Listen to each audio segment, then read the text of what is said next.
Capítulo 8. La evolución futura del cerebro, la peligrosidad es cosa del futuro. Los más notables avances de la civilización son procesos que casi aniquilan a las sociedades en cuyo seno se producen. Alfred North Whitehead, Adventures in Ideas. La voz del intelecto es callada, pero no ceja hasta conquistar una audiencia y, en última instancia, después de interminables repudios, consigue su objetivo. Es este uno de los pocos aspectos en los que cabe un cierto optimismo sobre el futuro de la humanidad. Sigmund Freud, el futuro de una ilusión. La mente del hombre es capaz de todo, porque todo está contenido en ella, tanto el pasado como el futuro. Joseph Conrad, The Art of Darkness.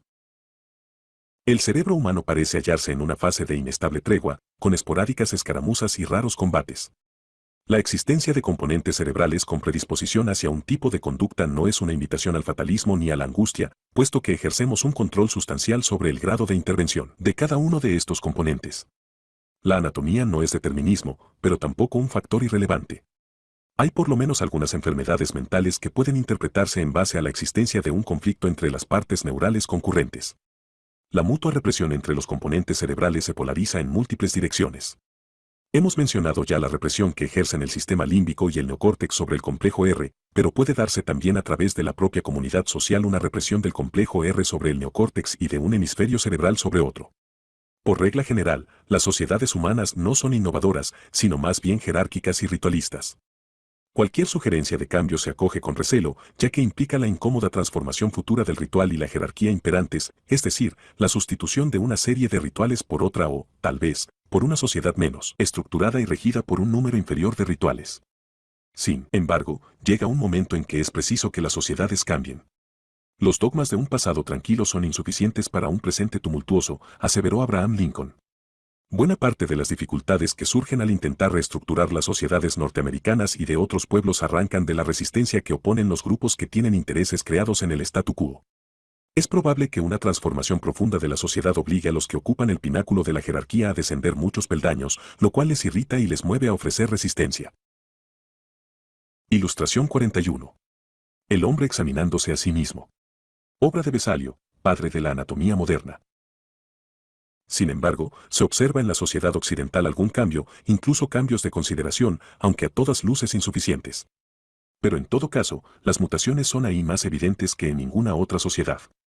En efecto, las culturas más arcaicas y estáticas se muestran mucho más reticentes ante cualquier transformación.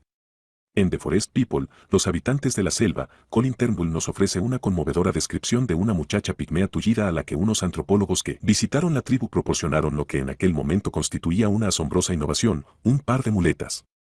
A pesar de que sirvieron para paliar en gran manera los sufrimientos de la muchachita, los adultos de la tribu, sin excluir a los padres, se mostraron indiferentes ante esta invención 29. Existen muchos otros ejemplos de desapego hacia todo lo nuevo en las sociedades de corte tradicional, y podrían abstraerse numerosos casos ilustrativos repasando las vidas de personajes como Leonardo, Galileo, Erasmo, Darwin o Freud. Por regla general, el tradicionalismo que exhiben muchas sociedades estáticas tiene una misión adaptativa. Las formas culturales que rigen en ellas se han desarrollado trabajosamente a lo largo de muchas generaciones y se sabe que cumplen a satisfacción sus propósitos. Al igual que ocurre en las mutaciones, un cambio fortuito puede interferir esta dinámica. Pero también como aquellas, los cambios son necesarios para conseguir la adaptación a nuevas circunstancias ambientales. La tensión entre estas dos tendencias puntea gran parte de las pugnas políticas de nuestra era.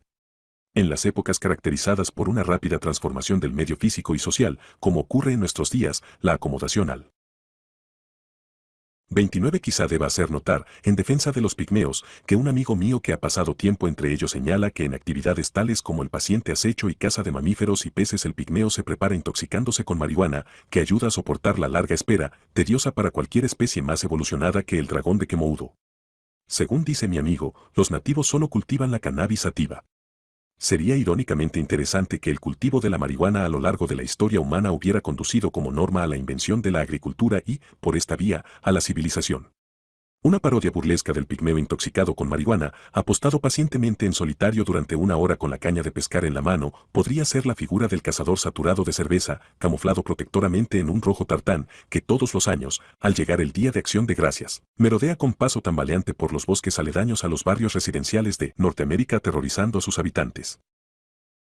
Cambio y la aceptación del mismo tienen un fin adaptativo, pero no así en las sociedades que habitan en un entorno estático. Las formas de vida de los pueblos cazadores/recolectores han sido de utilidad al hombre durante un largo periodo de nuestra historia, y creo que existen pruebas irrefutables de que en cierto sentido la evolución nos ha configurado para que nos desenvolvamos en una cultura de este tipo. Al abandonar la vida del cazador/recolector abandonamos la infancia de nuestra especie. Tanto la cultura primitiva como la cultura de la era tecnológica son productos del neocórtex. A la sazón, nos encaminamos irreversiblemente por esta última senda, pero necesitaremos algún tiempo para acoplarnos a sus exigencias. Gran Bretaña ha dado al mundo una serie de eruditos y científicos muy versados en varias disciplinas, algunas veces en posesión de un conocimiento enciclopédico.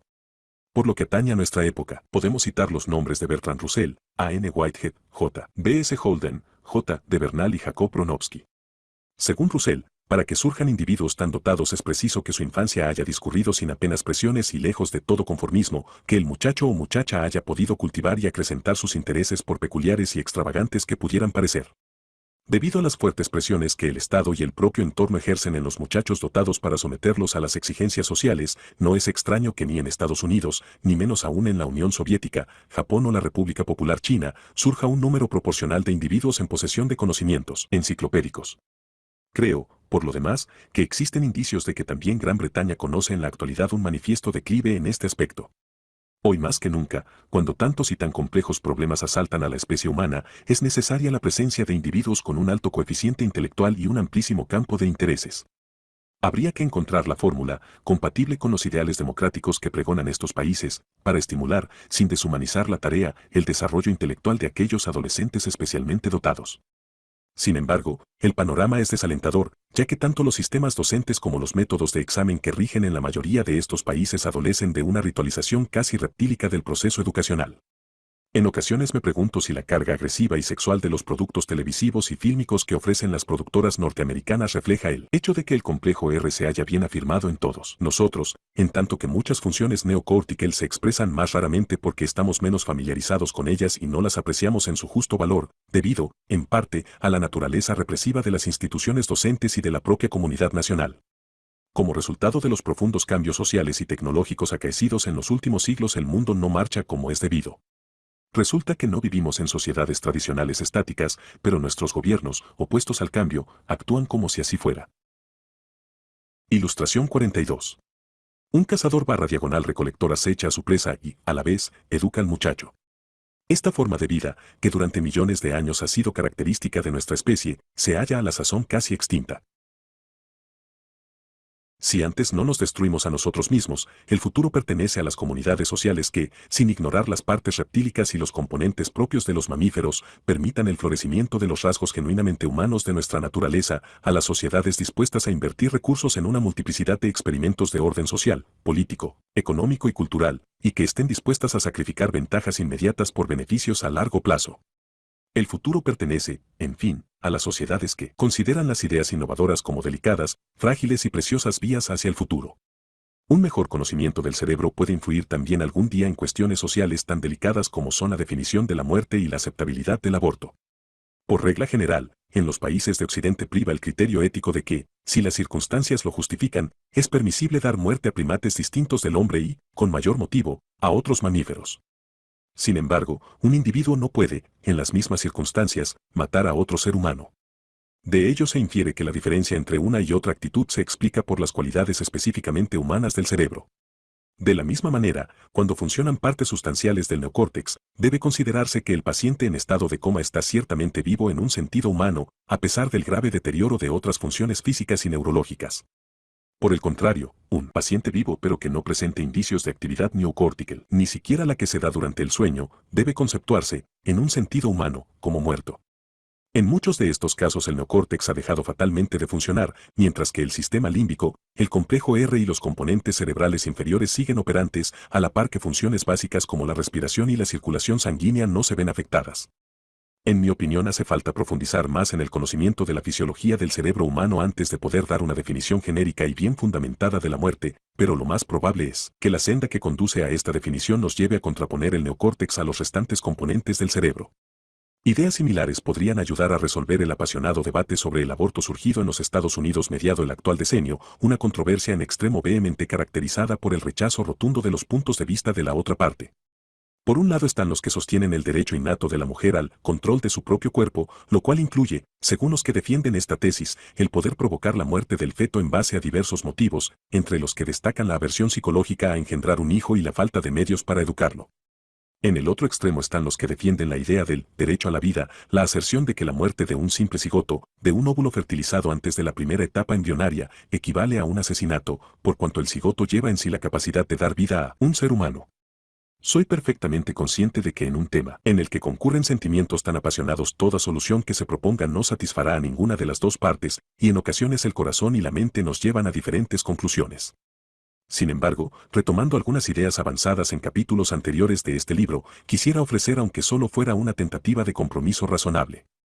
Es indiscutible que legalizando el aborto se evita el drama y la carnicería a que conduce muchas veces el aborto clandestino, realizado por manos incompetentes, y que en una civilización cuya supervivencia se ve amenazada por el espectro de un crecimiento demográfico sin control alguno, el aborto médico puede redundar en beneficio de la sociedad. Por otro lado, el infanticidio a secas resuelve de golpe ambos problemas y de hecho se ha empleado de manera generalizada en el seno de numerosas comunidades humanas, entre ellas determinados sectores sociales de la antigua Grecia, país que suele considerarse como la cuna de nuestra cultura. En la actualidad sigue practicándose en gran medida, en muchas partes del mundo 1 de cada 4 recién nacidos no vive más allá de un año. Sin embargo, y con arreglo a las leyes que rigen en la sociedad occidental, no cabe la menor duda de que el infanticidio constituye un asesinato. Teniendo en cuenta que un sietemesino, es decir, un niño nacido prematuramente en el 7º mes del embarazo, no se diferencia en nada fundamental del feto que lleva 7 meses en el útero, me parece lógico concluir que el aborto, por lo menos en los últimos 3 meses, ronda el asesinato. Las objeciones de que el feto durante el tercer trimestre todavía no respira me parecen un tanto equívocas, y, así, cabría preguntarse si es permisible cometer infanticidio inmediatamente después de que la criatura haya nacido, cuando todavía no se ha cortado el cordón umbilical ni el niño ha aspirado la primera bocanada de aire. En una línea discursiva similar, si yo no estoy psicológicamente preparado para convivir con un extraño, por ejemplo, en un cuartel o en una residencia universitaria, no por ello tengo derecho a darle muerte, y, de la misma manera, la irritación que pueda producirme el destino que se da al dinero que pago en concepto de impuestos no debe llevarme al extremo de exterminar a los recipendiarios de los mismos. Con frecuencia suele entremezclarse en estos debates la cuestión de las libertades civiles. ¿Por qué se me han de imponer las convicciones de otros sobre esta cuestión?, se preguntan algunos. Con todo, aquellos que personalmente no suscriben el concepto convencional de asesinato se ven constreñidos por la sociedad a someterse a lo dispuesto en el Código Penal. En el polo opuesto de la discusión, la frase «derecho de la vida» constituye un ejemplo claro de expresión altisonante concebida para impresionar más que para aclarar las cosas. Ni hoy ni nunca ha existido en ningún país de la tierra el derecho a la vida, tal vez haya alguna excepción, como los jainíes de la India. Criamos animales domésticos para luego darles muerte, destruimos los bosques, contaminamos ríos y lagos hasta causar la muerte de toda la fauna piscícola, cazamos venados por deporte, leopardos por la piel y ballenas para preparar comida para los perros, atrapamos a los delfines, boqueantes y semi-asfixiados, con grandes redes del tipo utilizado para la pesca del atún, y sentenciamos a muerte a los perros cachorros para equilibrar la población. Todos estos animales y vegetales están tan vivos como nosotros. Lo que muchas sociedades humanas protegen no es la vida, sino la vida del hombre, y aún así desencadenamos guerras con medios modernos que causan estragos en la población civil y que suponen un tributo tan escandaloso que muchos de nosotros ni siquiera nos atrevemos a entrar en su consideración. A menudo se intenta justificar este genocidio acudiendo a una redefinición racista o nacionalista de nuestros oponentes que no les reconoce siquiera la condición de hombres. Debo decir, también, que el argumento acerca de la capacidad del cigoto para dar vida a un ser humano me parece sumamente endeble. En circunstancias propicias cualquier óvulo o esperma tiene este mismo potencial. Con todo, ni la masturbación ni las poluciones nocturnas del varón suelen conceptuarse como actos antinaturales merecedores de una condena por asesinato.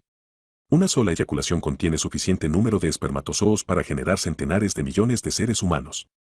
Por si esto fuera poco, es posible que en un futuro no muy lejano podamos dar vida a un ser humano a partir de una simple célula tomada prácticamente de cualquier parte del cuerpo del donante. Si ello es así, cualquier célula del organismo debidamente preservada hasta el momento en que la gestación extracorpórea se lleva a la práctica con garantías puede llegar a convertirse en un ser vivo.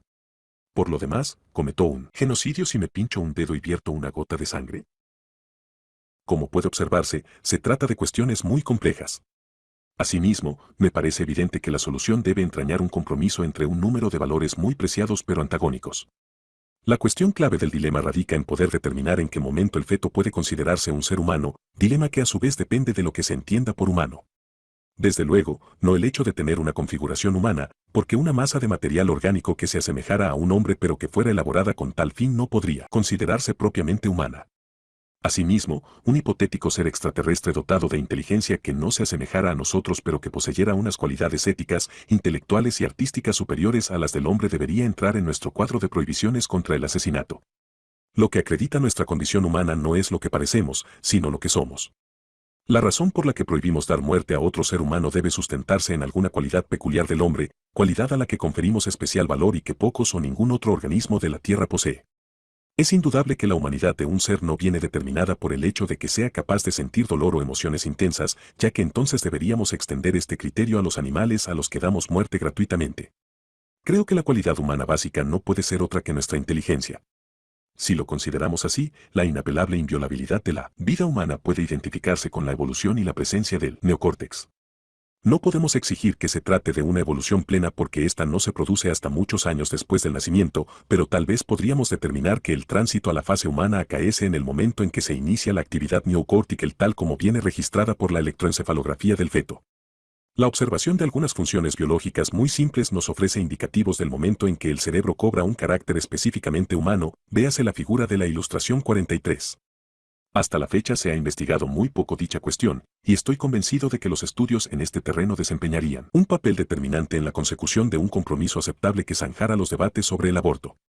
Indudablemente, habría diferencias de un feto a otro en cuanto al momento de iniciación de las primeras señales electroencefalográficas del neocórtex, y todo intento de formular una definición legal del momento en que comienza la vida propiamente humana debería adoptar una pauta de prudencia, es decir, en favor del feto menos desarrollado capaz de exhibir tal actividad. Tal vez el momento de transición habría que fijarlo hacia el término del primer trimestre o próximo al inicio del segundo trimestre del embarazo. Estamos hablando aquí de lo que, en una sociedad de seres racionales, debiera estar prohibido por la ley. O sea, que todo aquel que piense que el aborto de un feto menos desarrollado que el propuesto como base constituye un asesinato, no tiene por qué verse obligado a llevar a cabo ni a aceptar el aborto en cuestión. Pero una aplicación consecuente de las ideas expuestas ha de rehuir todo intento de chauvinismo humano. Si existen otros organismos cuya inteligencia, aunque de grado inferior, corresponda a la de un ser humano completamente desarrollado, habría que ofrecerles por lo menos la misma protección contra el asesinato que deseamos hacer extensiva al ser humano ya en los comienzos de su vida uterina. Por todo ello, habida cuenta de que existen cuando menos pruebas suficientes que abonan la creencia de que los delfines, ballenas y simios de toda especie son criaturas inteligentes, estimo que toda postura moral sobre el aborto que sea un poco consistente ha de contener severas disposiciones contra, por lo menos, la matanza injustificada de estos animales. Pero creo que la clave última de la solución a la controversia sobre el aborto debe dárnosla la investigación de la actividad neocórtica del feto. ¿Qué decir de la evolución futura del cerebro humano? Cada vez se amplía más el ya numeroso cúmulo de pruebas de que muchas enfermedades mentales son consecuencia de alteraciones químicas o de la red neural del cerebro. Dado que muchas enfermedades mentales presentan los mismos síntomas, cabe pensar que tienen un mismo origen y que, por lo tanto, deben ser tratadas con arreglo a una misma terapéutica. Hugh Jackson, pionero de la neurología en el siglo XIX, observó: averigua el contenido de los sueños y conocerás la causa de la insania. Los individuos que no pueden soñar a menudo o tienen dificultades para hacerlo sufren alucinaciones durante el día. La esquizofrenia, por ejemplo, suele llevar aparejado insomnio nocturno, aunque no ha podido determinarse si se trata de una causa o de un efecto. Uno de los aspectos más conmovedores de la esquizofrenia es la infelicidad y la angustia que provoca en sus víctimas. No es posible que la esquizofrenia sea la situación resultante ante la imposibilidad de mantener encadenados a nuestros dragones, cuando estos han roto los grillos que les sujetaban al hemisferio izquierdo y salen bruscamente a la luz del día. Ilustración 43. 4 fases del proceso embrionario del cerebro humano: A. Después de 3 semanas de embarazo; B. Transcurridas 7 semanas; C. Después de 4 meses; y D. En un recién nacido. En las fases A y B el cerebro se asemeja en gran manera al de los peces y anfibios. Tal vez otras dolencias sean consecuencia de un menoscabo de la función del hemisferio derecho. Así, pocas veces se observan flujos intuitivos en los enfermos obsesivo-compulsivos. A mediados de los 60, Lester Greenspan y sus colegas de la Facultad de Medicina de Harvard llevaron a cabo una serie de experimentos controlados sobre el valor relativo de distintas técnicas terapéuticas en el tratamiento de la esquizofrenia. Por el hecho de ser psiquiatras, si alguna deformación profesional podía imputárseles era su preferencia por las técnicas de comunicación frente a los tratamientos farmacológicos. pero con gran sorpresa por su parte descubrieron que la tioridacina, medicamento perteneciente a un grupo de drogas antipsicóticas que producen aproximadamente el mismo efecto y que se conocen como fenotiacinas, tranquilizante recién descubierto, resultaba mucho más eficaz para dominar la enfermedad que no para sanarla. Lo cierto es que, al decir de los propios enfermos, psiquiatras y familiares, la tioridacina era por sí sola tan eficaz, al menos, como el medicamento más la psicoterapia. Sorprende la integridad de los investigadores ante el imprevisto resultado de sus experimentos. Es poco probable que haya un solo experimento capaz de convencer a los jefes de fila de muchas doctrinas políticas o religiosas de la superioridad de una doctrina antagonista. Una serie de investigaciones llevadas a cabo recientemente muestran que las endorfinas, moléculas proteínicas de escaso volumen que se forman por generación espontánea en el cerebro de las ratas y otros mamíferos, pueden provocar en estos animales una marcada rigidez muscular y sumirles en un torpor que recuerda el estado catatónico del esquizofrénico. Todavía desconocemos si la esquizofrenia, antaño padecida por 1 de cada 10 enfermos internados en los hospitales estadounidenses, tiene un origen molecular o neurológico, pero no es improbable que algún día podamos determinar con exactitud qué componentes o qué sustancias neuroquímicas son causantes de este desarreglo mental. Los experimentos llevados a cabo por Greenspan y colaboradores han suscitado un singular dilema en el campo de la ética profesional.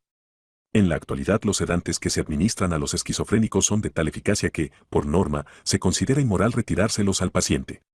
De ello se sigue que los experimentos realizados para demostrar la eficacia de un sedante no pueden repetirse, pues se considera una crueldad innecesaria negar al paciente el tratamiento que más contribuye a mejorar su condición y, en consecuencia, es difícil poder experimentar con un grupo de esquizofrénicos privado de dichos medicamentos. Si los experimentos críticos de la quimioterapia de los desórdenes cerebrales solo pueden realizarse una sola vez, es obvio que deberán hacerse tomando toda clase de garantías para no cometer equivocaciones. Un ejemplo todavía más sorprendente de este tipo de quimioterapia es el uso del carbonato de litio en el tratamiento de los maníaco-depresivos. La ingestión de dosis de litio cuidadosamente controladas, el litio es el metal más simple y de menor peso específico que se conoce, alivia considerablemente los síntomas de esta terrible enfermedad, siempre según el testimonio del paciente y de los que cuidan de él. Se ignoran los motivos con los cuales una terapia tan sencilla produce efectos tan contundentes, pero lo más probable es que tenga que ver con la química enzimática del cerebro. Una de las más raras dolencias mentales es la llamada enfermedad de Gilles de la Tourette, que toma el nombre, como es habitual, no del personaje más célebre que la padeció, sino del médico que la identificó como tal. Uno de los muchos trastornos motores y del lenguaje que componen los síntomas de esta dolencia es una manifiesta compulsión a proferir, en el idioma en que el paciente se exprese con más fluidez, una sarta ininterrumpida de imprecaciones y obscenidades. Los médicos aluden a la identificación de esta enfermedad como la diagnosis del pasillo. No sin grandes dificultades el paciente logra dominar su compulsión durante el intervalo de una corta visita médica, pero tan pronto abandona el consultorio y sale al pasillo prorrumpe en un torrente de palabrotas. Sin duda existe en el cerebro un componente que genera las palabras feas y es posible que también los simios lo posean. El hemisferio derecho solo puede despachar con éxito muy contadas palabras, expresiones de salutación como hola, adiós y unas cuantas obscenidades selectas. Tal vez la enfermedad de Tourette afecta solamente al hemisferio izquierdo. El antropólogo británico Bernard Campbell, de la Universidad de Cambridge, manifiesta que el sistema límbico está bien acoplado con el hemisferio cerebral derecho, que, como hemos visto, regula mucho mejor las emociones que el hemisferio izquierdo. Aparte de otros contenidos, las palabras soeces implican emociones intensas. Sin embargo, y a pesar de su complejidad, la enfermedad de Gilles de la Tourette parece ser una deficiencia específica de una sustancia química que actúa de transmisor de neuronas y puede aliviarse en gran manera mediante dosis cuidadosamente reguladas de haloperidol. Según se desprende de las más recientes investigaciones, las hormonas límbicas como el ACTH y la vasopresina pueden incrementar grandemente la capacidad de retención y evocación en los animales. Estos y otros experimentos parecidos apuntan la posibilidad, ya que no del perfeccionamiento integral del cerebro, sí, por lo menos, de unas perspectivas de mejoras sustanciales, tal vez modificando la abundancia o regulando la producción de pequeñas proteínas cerebrales. De los ejemplos mencionados se desprende también que los pacientes experimentan una notable disminución del sentimiento de culpa que suele acompañar a una enfermedad mental, carga que rara vez encontramos, pongamos por caso, en los enfermos de sarampión. La notable fisuración, las circunvoluciones y pliegues corticales del cerebro, así como el hecho de que encaje tan ajustadamente en el cráneo, hacen altamente improbable un aumento suplementario de la masa cerebral. La masa cerebral y la bóveda craneal solo sufrieron un aumento en fase evolutiva reciente dadas las limitaciones que imponía la pelvis y el canal del parto. Con todo, la práctica de la cesárea, muy rara hace 2000 años, pero muy común en nuestros días, permite que nazcan individuos con mayor volumen cerebral. Otra posibilidad radica en el perfeccionamiento de una tecnología médica que permita el desarrollo integral del feto fuera del útero materno. Sin embargo, el ritmo del cambio evolutivo es tan lento que no cabe pensar en la superación de los problemas que hoy nos asaltan mediante un incremento notable del neocórtex que, consiguientemente, se tradujera en la generación de individuos dotados de un mayor grado de inteligencia. Pero antes de que llegue este momento, aunque no en un futuro inmediato, cabe dentro de lo posible que la neurocirugía potencie aquellos componentes cerebrales que nos parezcan más idóneos e inhiba la acción de aquellos otros que tal vez son causa de algunos de los peligros y contradicciones con que se enfrenta la humanidad. De todos modos, la complejidad y la redundada de las funciones cerebrales imposibilitan que todo ello se lleve a la práctica en un corto lapso de tiempo, aun en el supuesto de que fuera socialmente apetecible. Lo más probable es que lleguemos antes a elaborar los genes que a remodelar el cerebro.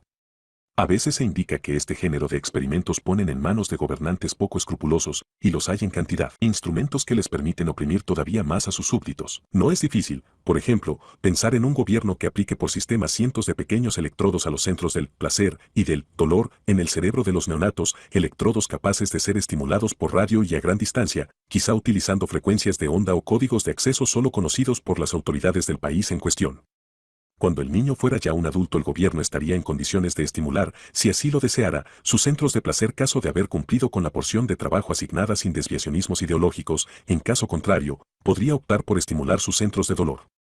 Aun cuando se trata de una visión dantesca, no creo que sea un argumento contra los experimentos en torno a la estimulación eléctrica del cerebro, más bien constituye un argumento en contra de la gestión estatal de los hospitales. En el momento en que la comunidad social permitiera a sus gobernantes implantar el uso de estos electrodos, puede decirse que tendría la batalla perdida y tal vez, incluso, que merece lo que le viene encima. Como siempre que entran en juego este tipo de pesadillas tecnológicas, hay que intentar, ante todo, anticiparse lo más posible a los acontecimientos, educar a la ciudadanía en el buen uso de estos medios e impedir su empleo desorbitado por parte de las autoridades o el lastre de un exceso de organización y de burocracia en su utilización. Existe ya una amplia gama de drogas psicotrópicas que inciden en el estado de ánimo del individuo y que son, en diverso grado, peligrosas o beneficiosas. El alcohol etílico es quizás una de las más usadas y una de las más peligrosas. Al parecer actúan en áreas específicas del complejo R, del sistema límbico y del neocórtex. Si continúa la actual tendencia, aunque no exista incitación gubernamental, la gente proseguirá sintetizando estas drogas en laboratorios caseros y experimentando por su cuenta con ellas, hecho que representa un pequeño paso adelante en nuestro conocimiento del cerebro, de sus disfunciones y de sus posibilidades latentes. Existen motivos para creer que muchos alcaloides y otros medicamentos afectan a nuestros actos en razón de su semejanza química con pequeñas proteínas naturales del cerebro, tales como las endorfinas. Muchas de estas proteínas actúan sobre el sistema límbico e interesan a nuestro estado emocional. En la actualidad es posible sintetizar pequeñas proteínas compuestas por una secuencia cualquiera de aminoácidos. Así, es probable que en breve se pueda sintetizar una gran variedad de moléculas capaces de inducir en el hombre múltiples estados emocionales, incluso aquellos que se dan raras veces. Por ejemplo, existen indicios de que la atropina, uno de los principales ingredientes activos de la cicuta, el digital, la belladona y ciertas plantas de agua dulce, produce la sensación de estar volando. Y de hecho estas plantas sirvieron en su día a las brujas medievales para preparar ungüentos que luego se aplicaban a la mucosa genital y que, lejos de permitirles volar en sus escobas, como decían, se limitaban a sumirlas en alucinaciones inducidas por la atropina. Sin embargo, la vivida alucinación de estar volando es una sensación muy específica, causada por una molécula relativamente simple. Tal vez llegue a sintetizarse una gama de pequeñas proteínas que susciten en el individuo estados emocionales nunca experimentados con anterioridad. Es esta una de las múltiples expectativas a corto plazo en el ámbito de la química cerebral, llena de promesas tanto en lo positivo como en los aspectos negativos. Todo dependerá del buen criterio que demuestren los que dirigen, controlan y aplican esta investigación. Cuando salgo de la oficina y me siento al volante, me doy cuenta de que a menos que realice un esfuerzo consciente, lo más probable es que me encamine en derechura a casa, y a la inversa, cuando salgo de casa y me subo al coche, si no realizo un esfuerzo similar, una parte de mi cerebro ordena los acontecimientos de forma que acabe dirigiéndome a la oficina. Si cambio de residencia o de lugar de trabajo, tras un corto periodo de aprendizaje las nuevas ubicaciones sustituyen a las anteriores, y sea cual fuere el mecanismo cerebral que regula mis actos, el caso es que se ha adaptado fácilmente a las nuevas coordenadas. Estos hechos equivalen a la autoprogramación de una parte del cerebro que funciona como un computador digital. La comparación cobra aún mayor realce en el momento en que nos damos cuenta de que los epilépticos a los que sobreviene un trastorno psicomotor se comportan exactamente igual, tal vez con la única diferencia de que se saltan unos cuantos semáforos rojos más que yo, pero de modo que al remitir el ataque no conservan un recuerdo consciente de sus actos. Este género de automatismos es un síntoma típico de la epilepsia del lóbulo temporal y, también, un rasgo característico de mi primera media hora de vigilia por las mañanas. A decir verdad, no todas las partes del cerebro funcionan como un simple computador digital. Por ejemplo, la parte que realiza la reprogramación es bastante diferente.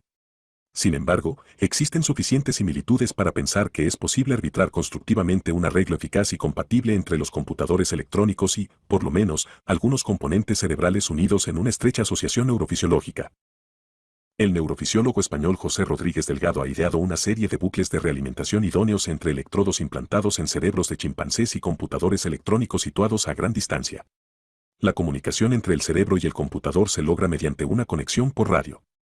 Hoy en día la miniaturización de los computadores electrónicos ha llegado a un punto en que este tipo de bucles de realimentación pueden ser hardwired y no se precisa de conexión por radio con una alejada terminal de computador. Por ejemplo, es enteramente posible proyectar un bucle de realimentación autónomo que permita detectar la inminencia de un ataque epiléptico y estimular automáticamente los centros cerebrales correspondientes para prevenir o atemperar el ataque. Todavía no hemos llegado al punto de poder recurrir a este método con plenas garantías, pero todo parece indicar que estamos camino de conseguirlo. Tal vez algún día sea posible añadir al cerebro una variedad de artilugios protéticos cognitivos e intelectuales, calar una especie de gafas a la mente. Ello estaría en la línea de la evolución por acrecentamiento que ha conocido el proceso de cerebración, y con toda seguridad es más factible que intentar reestructurar el cerebro tal como está conformado actualmente. Es posible que algún día puedan implantarse quirúrgicamente en el cerebro pequeños módulos intercambiables de computador o terminales de radio que nos enseñen a hablar rápida y fluidamente vasco, urdú, amárico, ainú, albano, nu, hopi, kungo, el lenguaje de los delfines, que nos dé a conocer los valores numéricos de la función gamma incompleta, o de los polinomios de Chebyshев, que nos muestre la historia natural relativa a las facultades rastreadoras de los animales, que dictamine cuáles son los precedentes legales sobre la propiedad de las islas flotantes, o que facilite, aunque sea temporalmente, la telepatía por ondas radioeléctricas entre varios individuos en una forma de asociación simbiótica antes desconocida para nuestra especie.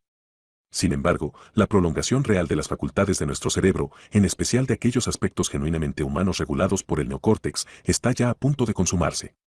Algunos de ellos son tan antiguos que ni siquiera recordamos que se hayan configurado. La existencia de un entorno cultural estimulante y no represivo para los niños representa un instrumento educativo muy eficiente y prometedor. El lenguaje escrito es un notable invento que en esencia no es otra cosa que un simple mecanismo para la acumulación y recuperación de una muy compleja información. La cantidad de información contenida en una biblioteca de grandes proporciones supera con mucho el volumen de información que contienen el genoma o el cerebro humanos. Desde luego, los datos no están tan eficazmente almacenados como en los órganos biológicos, pero a pesar de todo su condensación se mantiene dentro de unos márgenes útiles y los avances en el campo del microfilm, las microfichas y otros elementos auxiliares por el estilo han ampliado en gran manera la capacidad de almacenamiento de información por parte del hombre. Si trasladamos al gráfico de la ilustración 1 el número de bits de información contenidos en las bibliotecas, museos y otras instituciones culturales, estos se plasmarían en un punto situado muchas potencias de 10 más allá del margen derecho del gráfico.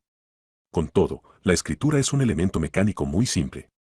El computador electrónico es mucho más perfecto y ofrece muchísimas y más prometedoras posibilidades de almacenamiento y procesamiento de información extrasomática.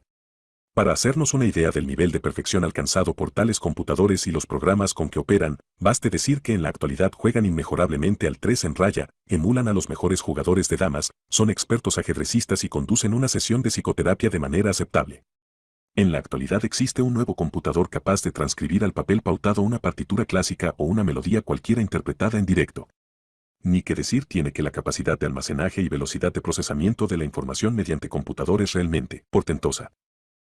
Un buen ejemplo del servicio que hoy puede prestar un ordenador programado con fines psicoterapéuticos, téngase presente que hay todavía cantidad de programas mucho más complejos y mejor estructurados, lo constituye un programa de psicoterapia no dirigista elaborado por Joseph Weizenbaum, del Instituto Tecnológico de Massachusetts. Concluida la confección del programa psicoterapéutico, el ordenador fue confrontado a un psiquiatra que se relacionaba con aquel mediante el teclado de una consola conectada al computador. Las palabras del psiquiatra aparecen transcritas en letras de caja baja y los del ordenador terapeuta en caracteres de caja alta. Probablemente la idea era que el diálogo tuviera un carácter heurístico, pero la cosa seguramente se frustró por culpa del psiquiatra. La conversación entre el psiquiatra paciente y el computador terapeuta se inicia del siguiente modo: doctor, tengo algo terrible que contarle. ¿Dice usted que tiene algo terrible que contarme? Sí, en el MIT Massachusetts Institute of Technology hay un computador con un programa que va a terminar con nosotros. ¿Por qué dice usted eso? Porque lo he visto actuar. Dice usted que lo ha visto actuar, es espantoso, debería verlo. ¿Cree usted que debo verlo? Tengo la sensación de que está usted deprimido. Quizás en su imaginación le parezca que cada uno de nosotros encuentra deprimido al otro. Sí, puede ser. Comprendo. También yo. Dice usted que también. A los dos nos afecta por igual lo de ese computador. Bien, sigamos hablando de usted, ¿le parece? Me reconforta usted. ¿Qué le hace pensar que yo le conforto? Pues que en los tiempos que corren quiera usted hablar conmigo. ¿Qué le hace pensar que quiero hablar con usted? Pues el hecho de que comparta usted mi opinión respecto a ese maldito computador. ¿Qué conclusión saca de ello? Que, por supuesto, también usted detesta a los computadores. ¿Piensa usted que yo detesto también a los computadores y por qué no si, a fin de cuentas, no son humanos, ¿no le parece? Quizás sea este el motivo por el que estamos aquí, para averiguarlo.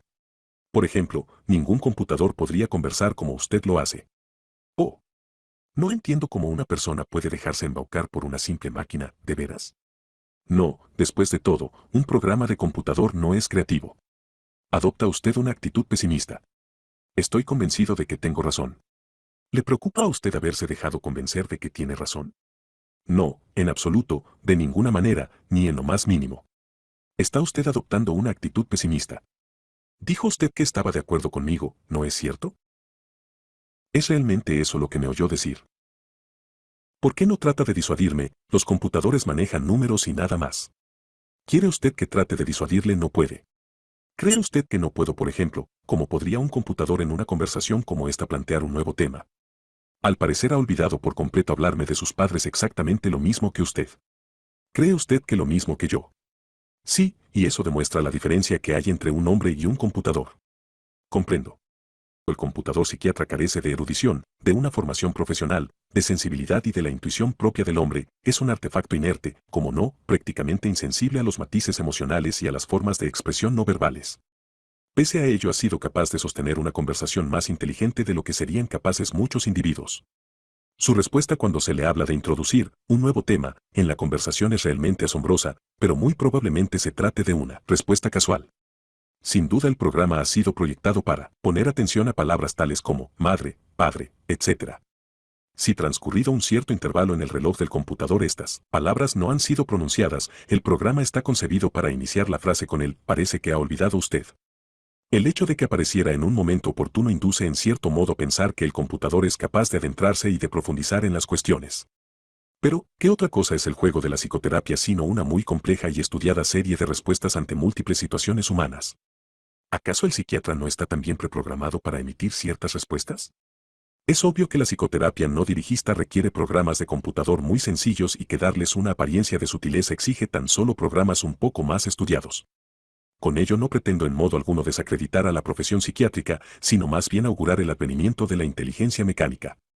De todos modos, los computadores todavía no han alcanzado, ni con mucho, el nivel de desarrollo adecuado para proceder al empleo generalizado de la psicoterapia computadorizada. Por otra parte, no me parece utópico pensar que el día de mañana contaremos con terapeutas computadorizados en extremo pacientes, fácilmente asequibles y, al menos en lo que respecta a ciertas cuestiones, suficientemente preparados para resolverlas. Existen ya algunos programas que gozan de gran estima entre los pacientes porque estos se han dado cuenta de que el psicoterapeuta mecánico es objetivo y en extremo pródigo con su tiempo. Actualmente se están construyendo en los Estados Unidos computadores capaces de detectar y diagnosticar sus propios desajustes. Tan pronto se aprecien errores operativos con carácter sistemático, los componentes causantes de los mismos serán automáticamente sustituidos o inutilizados. La congruencia interna se verificará mediante operaciones reiteradas a través de programas normalizados cuyos resultados son previamente conocidos, las reparaciones correrán a cargo principalmente de componentes redundantes. Existen ya algunos programas, por ejemplo, en los computadores que juegan al ajedrez, capaces de aprender de la experiencia y de otros computadores. Conforme pasa el tiempo los ordenadores electrónicos ganan en inteligencia y cuando los programas sean tan complejos que sus inventores no estén en condiciones de anticipar con rapidez toda la gama de posibles respuestas, las máquinas tendrán la apariencia, si no del discurso racional, si por lo menos del libre albedrío. El computador del módulo de descenso del Viking que alcanzó la superficie de Marte, con una memoria de únicamente 18.000 palabras, revestía ya este nivel de complejidad, es decir, que no siempre sabemos cuál va a ser la respuesta del computador a una instrucción concreta.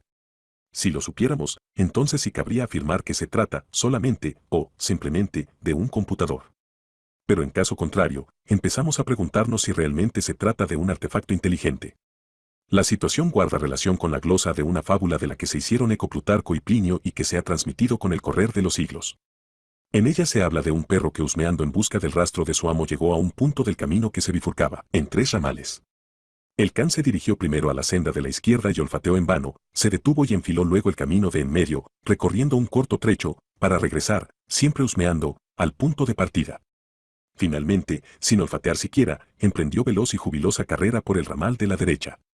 Comentando esta fábula, Mantan arguye que muestra claramente la capacidad del perro para razonar silogísticamente, mi amo ha tomado por una de estas sendas, no es la de la izquierda ni la del centro, luego debe ser la de la derecha. No necesito corroborar esta conclusión mediante el olfato, sino que la deduzco directamente por la vía de la lógica. La posibilidad de que los animales pudieran ser capaces de razonar de este modo, aunque quizá de forma no tan coherente, llegó a inquietar a muchos estudiosos. Incluso mucho antes que Mantan, Santo Tomás de Aquino intentó sin éxito resolver el dilema y cito el ejemplo del perro con tono admonitorio, como demostración de que a veces no hay inteligencia pura, sino solo la apariencia de ella. Santo Tomás de Aquino, sin embargo, no ofreció una alternativa satisfactoria que explicase la conducta del perro. Es obvio que en los pacientes con el cerebro seccionado puede darse un análisis lógico realmente profundo acompañado de la incapacidad de expresarse verbalmente. Al considerar la inteligencia de la máquina nos hallamos en una situación parecida. A la sazón, las máquinas están traspasando un importante umbral, el que les permite, al menos hasta cierto punto, presentarse ante el hombre, objetivamente, como artefactos provistos de inteligencia. Bien sea por una especie de chauvinismo humano, bien por un antropocentrismo mal entendido, muchos sujetos no acaban de aceptar esta posibilidad. Pero a mí me parece inevitable. Personalmente no considero en modo alguno degradante que el conocimiento y la inteligencia sean resultado de la simple materia suficiente y diversamente ordenada. Por el contrario, entiendo que ello es un tributo a la sutileza de la materia y a las leyes de la naturaleza. En modo alguno se deduce de ello que en un futuro cercano los computadores vayan a exhibir las mismas dotes creativas, la misma sutileza, sensibilidad y erudición que el hombre. Un ejemplo clásico y probablemente equívoco es el de la traducción mecánica. Se introduce en la unidad de entrada un texto en una lengua determinada y el computador ofrece la transcripción en otro idioma, en chino, pongamos por caso. Se dice que al término de la elaboración de un complejo programa de traducción los responsables, orgullosos de su labor, invitaron a una delegación en la que figuraba un senador del Congreso Federal de los Estados Unidos para que presenciara una demostración. Se pidió al senador que enunciase un dicho popular en inglés y éste, sin pensarlo dos veces, largó la cita de ojos que no ven, corazón que no siente, out of sight, out of mind. Dócilmente, entre el chasquido de los discos y el parpadeo de las luces del panel de mando, la máquina liberó una hoja en la que aparecían impresos unos pocos caracteres chinos. Pero como el senador no podía leer chino, con objeto de completar la prueba se procedió a invertir el programa introduciendo primero el texto redactado en chino, que apareció tras unos instantes en la unidad de salida traducido al inglés. Los componentes de la delegación se apretujaron de nuevo en torno a la hoja de papel para leer la transcripción, que en un principio les sumió en la perplejidad. En efecto, el texto decía escuetamente, invisible, idiota 30. Los programas de que disponemos en la actualidad son tan solo relativamente competentes, incluso en cuestiones que, como el ejemplo aducido, no demandan demasiada sutileza. Sería un desatino dejar que los computadores, en su presente estadio tecnológico, tomaran las decisiones importantes, y no porque no pueda reconocérseles cierto grado de inteligencia, sino porque siendo a veces los problemas muy complejos, no se les facilita toda la información pertinente. Ejemplo ilustrativo del abuso flagrante que se ha hecho de los computadores lo tenemos en el papel que se les asignó tanto en la conducción de la política como de las operaciones militares durante la guerra de Vietnam. Pero en contextos razonablemente restringidos, el uso de la inteligencia artificial por parte del hombre parece erigirse en uno de los dos principales y viables progresos que en materia de inteligencia humana conoceremos en un futuro cercano.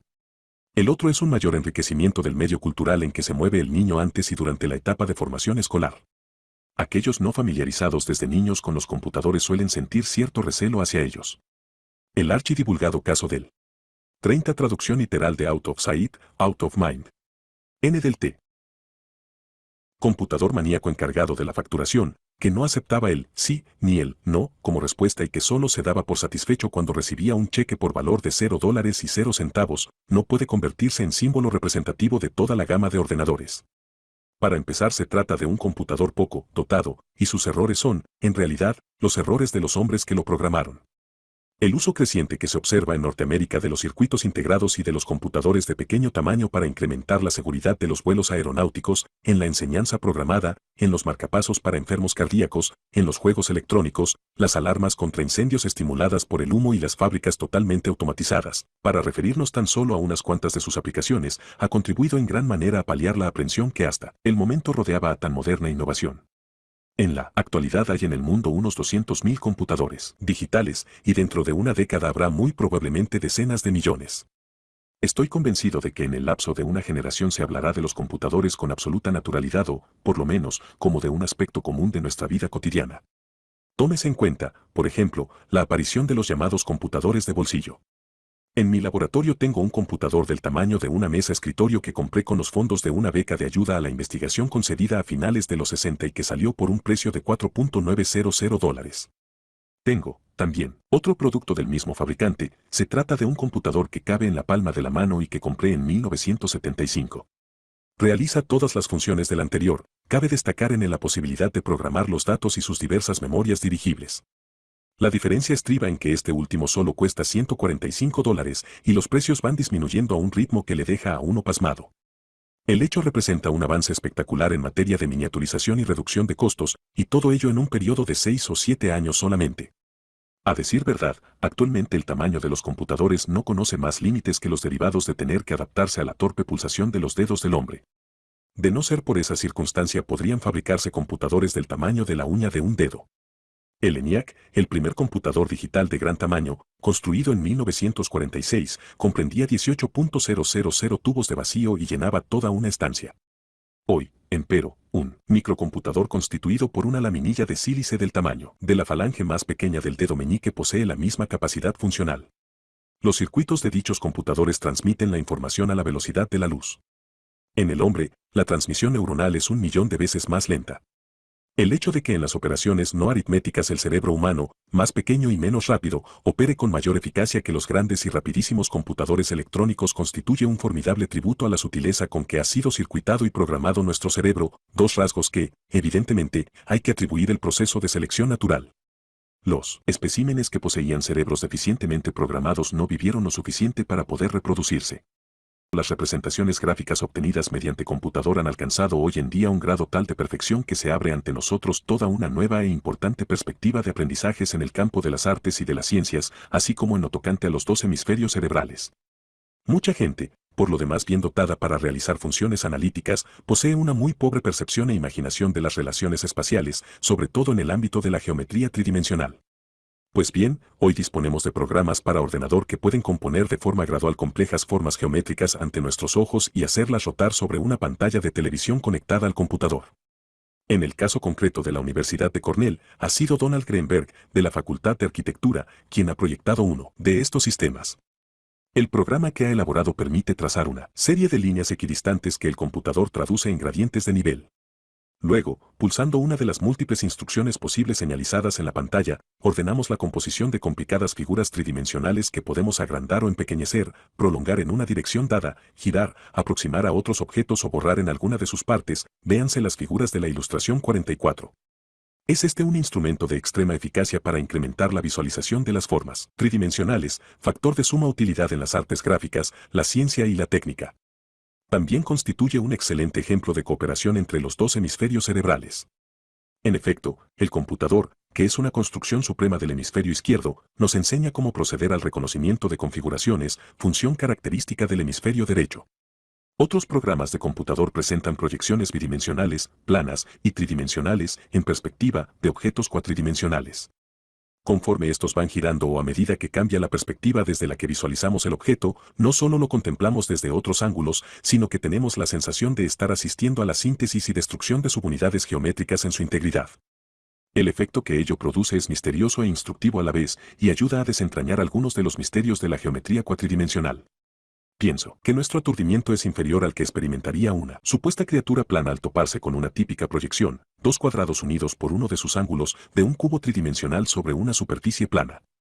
Las dificultades con que el artista viene tropezando desde siempre para plasmar el sentido de la perspectiva, es decir, la proyección de objetos tridimensionales sobre la superficie plana del lienzo, se clarifican enormemente con los diagramas trazados por el computador.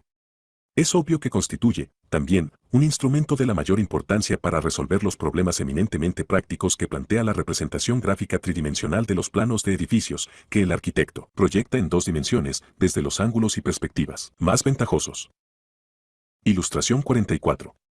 Ejemplo de una sencilla representación gráfica computadorizada. Las figuras son resultado exclusivo del trazado a pulso de curvas equidistantes sobre una pantalla de televisión. El computador convierte estos trazos en imágenes tridimensionales alzadas desde cualquier ángulo, directamente de la composición abstracta en la figura de la izquierda, formando ángulo en la imagen de la derecha. La torre ha sido, entretejida, automáticamente, en el diagrama de abajo se desplaza hacia el lector.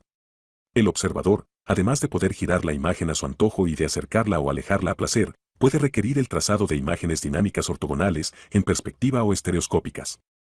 Programa WIRE, ideado por Mark Liboy, Laboratorio de Diagramación Computadorizada de la Universidad de Cornell. La diagramación computarizada comienza a extenderse al terreno recreativo.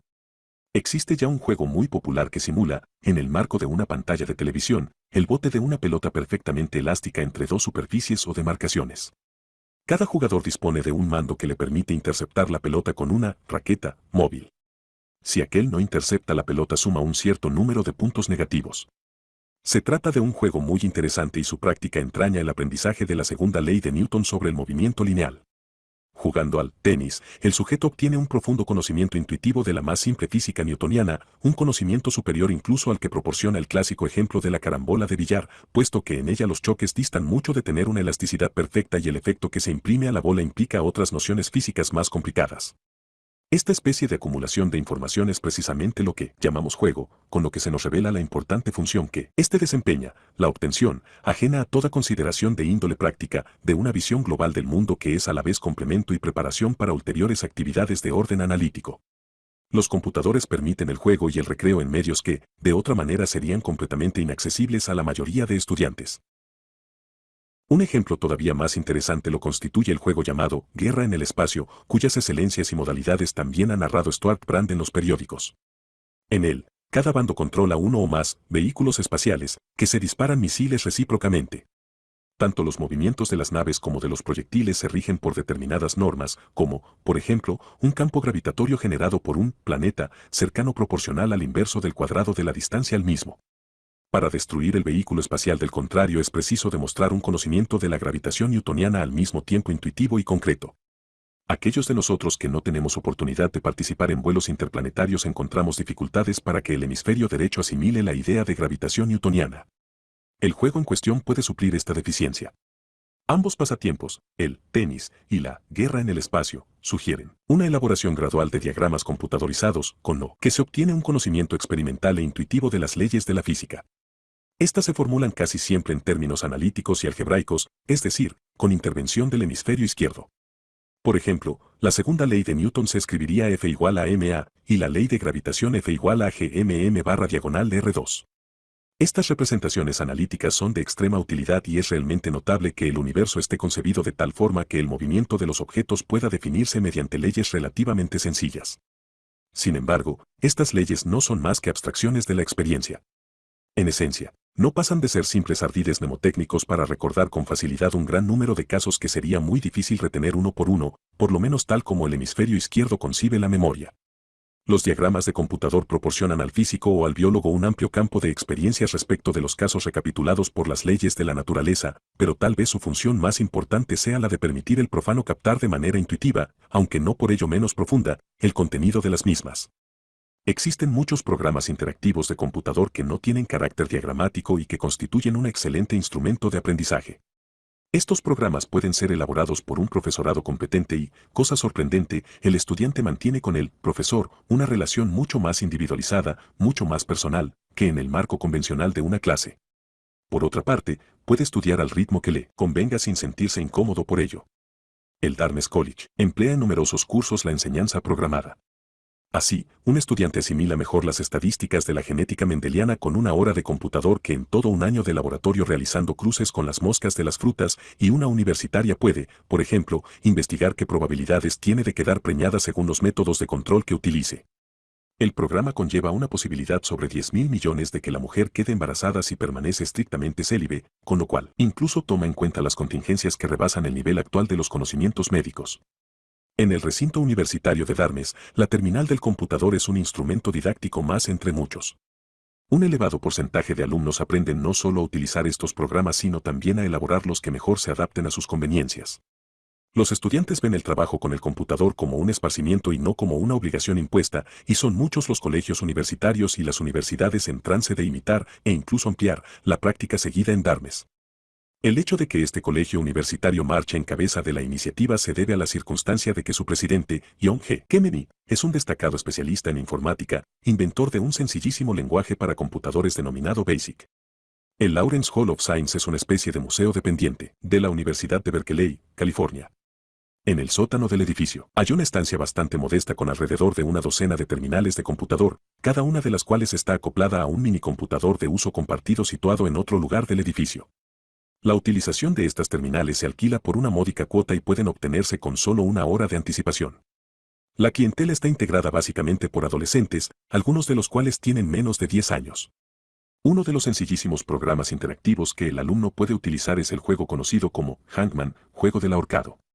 Para ello basta con poner en un muy sencillo teclado el código $. El computador transcribe: verdugo, ¿quieres saber las reglas?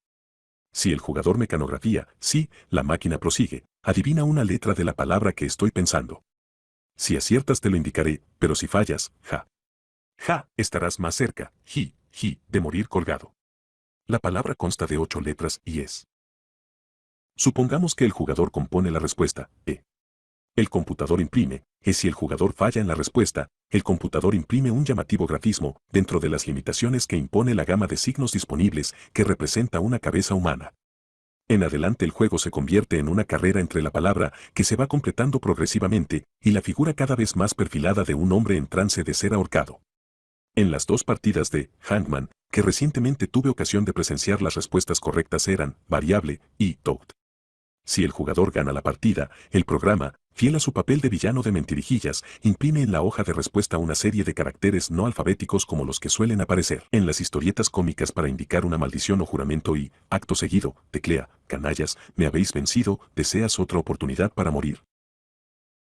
Algunos programas están redactados en un tono menos familiar, como, por ejemplo, el $King, que empieza con esta perorata: estamos en el antiguo reino de Sumeria y tú eres su venerable gobernante. La suerte de la economía de Sumeria y de sus leales súbditos está enteramente en tus manos. Todos los años tu gran ministro, Hammurabi, te informará sobre el movimiento de población y la economía. Si utilizas los datos que te suministra podrás distribuir con sabiduría los recursos que precisa tu reino. Alguien ha entrado en la cámara del consejo. Ilustración 45. Estatua de Gudea, gobernador neosumerio de Lagash, alrededor del 2150 a.D.J.C. Por esta época, tercera dinastía Ur, la escritura cuneiforme, que cubre la túnica de Gudea, se hallaba muy extendida. Durante este periodo se expandió el comercio marítimo, hubo gran actividad mercantil y se redactó el primer código legal escrito del que se tiene noticia, todo ello en íntima relación con la difusión de la cultura escrita. Acto seguido, Hammurabi suministra al jugador estadísticas pertinentes sobre el número de hectáreas de terrenos comunales, fanegas por hectárea recolectadas el pasado año, número de las que se perdieron por causa de las ratas, cantidad de cereal almacenado, censo actual de la población, habitantes que murieron de inanición el último año y cifras sobre la emigración del campo a la ciudad. Muy amablemente le facilita a uno datos sobre la tasa de intercambio de tierras por alimentos y se interesa por el número de hectáreas de terreno que el jugador desea adquirir. Si la cifra resulta excesiva, el programa advierte: Hammurabi, te ruego reflexiones. Solamente tienes almacenadas 60 fanegas. Hammurabi se acredita como un gran visir sumamente cortés y paciente. A medida que el computador aumenta la cuenta de los años, el jugador termina por convencerse de que realmente es muy difícil, por lo menos en determinadas economías de mercado, incrementar la población y el número de propietarios agrícolas de un estado y eliminar a la vez la pobreza y la indigencia. Entre los muchos programas existentes hay uno, el llamado Grand Prix Racing, que da opción al jugador a elegir entre una serie de marcas de automóviles, desde el primer modelo de la Ford hasta un Ferrari modelo 1973. Si en determinados tramos del circuito el jugador no alcanza un mínimo de velocidad o de aceleración, pierde la partida, y si peca por exceso, se estrella. Teniendo en cuenta que es preciso dar explícitamente la distancia, velocidad y aceleración, es imposible participar en el juego si no se poseen ciertas nociones de física. La elaboración de nuevas vías para el aprendizaje mediante computadores interactivos no conoce otros límites que el grado de inventiva de los programadores, y en este terreno es muy difícil avanzar conclusiones. Habida cuenta de que la ciencia y la técnica ejercen un considerable influjo en nuestra sociedad y de que ambos campos del saber escapan, o poco menos, a la comprensión de la mayoría de ciudadanos, el hecho de que tanto los centros de enseñanza como los hogares tengan un acceso poco costoso a los servicios de un computador desempeñará, sin duda, un importante papel de cara a la pervivencia de nuestra civilización. La única objeción de que tengo constancia acerca del uso generalizado de calculadoras de bolsillo y computadores de pequeño tamaño es la de que, si los niños aprenden a manejarlos a una edad temprana, no asimilan como es debido la aritmética, la trigonometría y otras operaciones matemáticas que la máquina está en condiciones de realizar con mayor rapidez y exactitud que el alumno. Es esta una controversia que se ha suscitado ya en otras épocas. En el Fedro de Platón, y, concretamente, en el diálogo socrático, que cito en otra parte del libro relativo a la metáfora del carro, el auriga y los dos caballos, hallamos un delicioso mito sobre el dios Tas, paralelo egipcio de Prometeo. Ilustración 46. Una muestra de los primitivos jeroglíficos egipcios. Lápida funeraria de la tumba de Sesostris y, en Karnak.